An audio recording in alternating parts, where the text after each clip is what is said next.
There is no one person who can come and tell you that they know the story of life during colonialism. Each person had their own experiences. I grew up in a place which was pretty rural.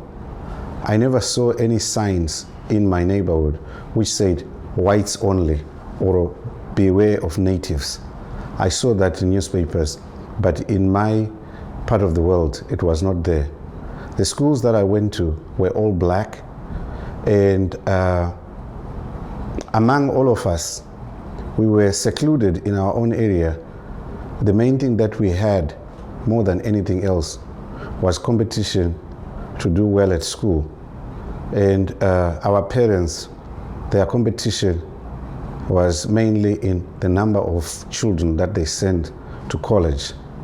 That was the kind of experience that we had as we were growing up. But as we moved into the urban area, life began to show us that things were not normal. And why were they not normal? There were certain places that we were not allowed to go in. And when we were walking on the streets, it looks like there was area where black people would walk and white people would walk. And then when it came to restaurants, you couldn't just walk into a restaurant just like anybody else. There were certain restaurants that did not expect you to go into those restaurants. And in terms of our neighborhoods, when we were in the urban areas, we lived in areas that were called townships. And the other group of people, which were white people, they lived in suburbs. The buses that went there were different. The roads that were there were different. The only time that we visited places like that, we were delivering manure for the gardens of those who lived in those areas. One of the things that was pretty significant in terms of colonial time, colonialism, or the system, took my father to prison. He was detained for 10 years. And the only thing that he told us, and we were told, was that he demanded one man, one vote. During colonial time, there were a few elections, and the elections were exclusively for white people. The system that was operating in the country allowed white people to participate in election of a government. They were a tiny minority, and black people, who were the majority, were not allowed to vote. So they never had any chance to determine the government they want. The minority decided for them. And my father, looking at that, could not accept that. All he advocated for was that black people and white people should participate in the same election and determine the government. And that was his crime. But in their books of laws, no law had been violated. Therefore, the best thing that they could do was to remove him from the society. And for 10 years, we went without my father. And one might say, that must have been very painful. For me, it was painful in two places. When I went to school, other people referred to their fathers. At the time that my father was taken away, I was young. And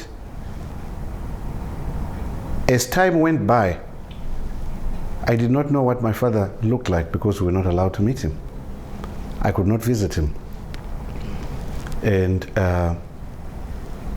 I was missing everything that other people were enjoying as sons of their fathers. And in the end, the propaganda that was around, coming out of radio stations and newspapers that were owned by the white minority, were calling everybody who was detained like my father a terrorist. And as a child, nobody is giving you information that counters, that gives you a different version And you might begin to believe that maybe your father did something terrible for him to be taken into prison. And I want you to know that of all things that happened during the colonial time, the removal of my father from my presence was the toughest, and I think is one thing that is difficult to forgive, because now I'm a father. I have an understanding of the need for a father to be present during the youth of a child. In terms of schools, you had expectations of where you can go as a black kid and where you could not go, because there were absolutely seclusion of certain schools that were exclusively white and others were exclusively black.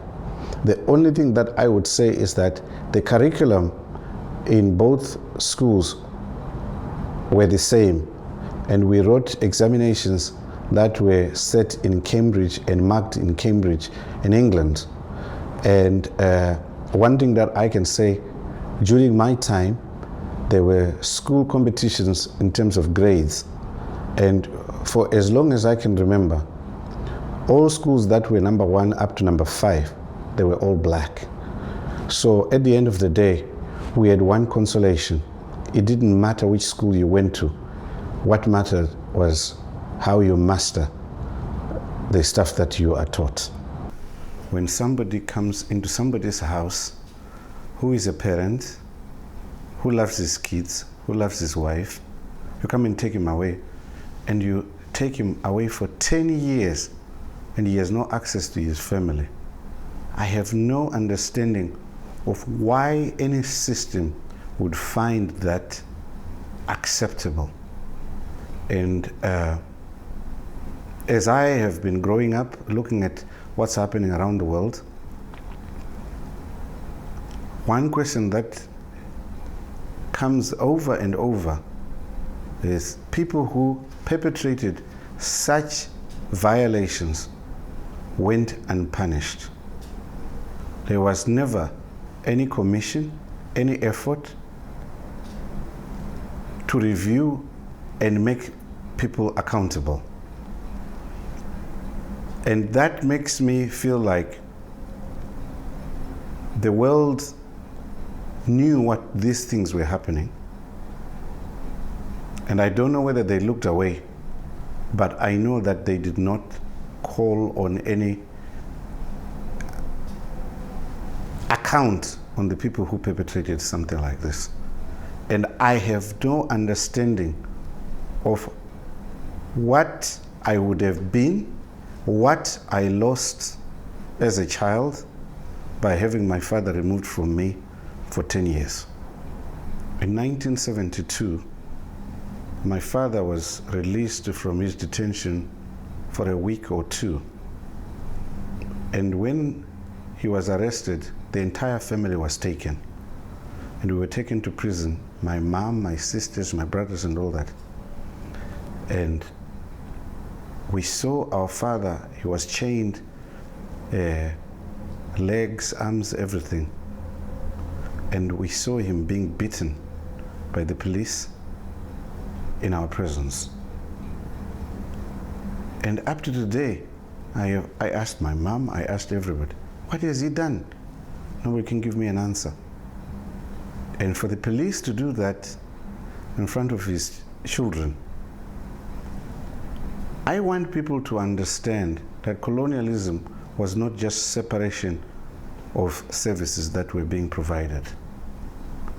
There was a concerted effort to humiliate anybody who challenged that system. And my father was one of them. But as much as the system was trying to humiliate him, he became my hero. And because of what they were doing to him, at the time we were released, I think after a week or two as a family. I came out a completely different child. I came out knowing that there was something really evil that was going on. And I could not understand that this was going on not for 2 days, not for 2 weeks, not for 2 months, not for 2 years, for decades. And the international community knew what was happening. Some powers today that determine the political landscape in the world knew it was happening. So at the end of the day, sometimes when I see what has happened in Rwanda and I hear the administration there complaining about the international community neglecting violations that are taking place, it resonates with me all the time.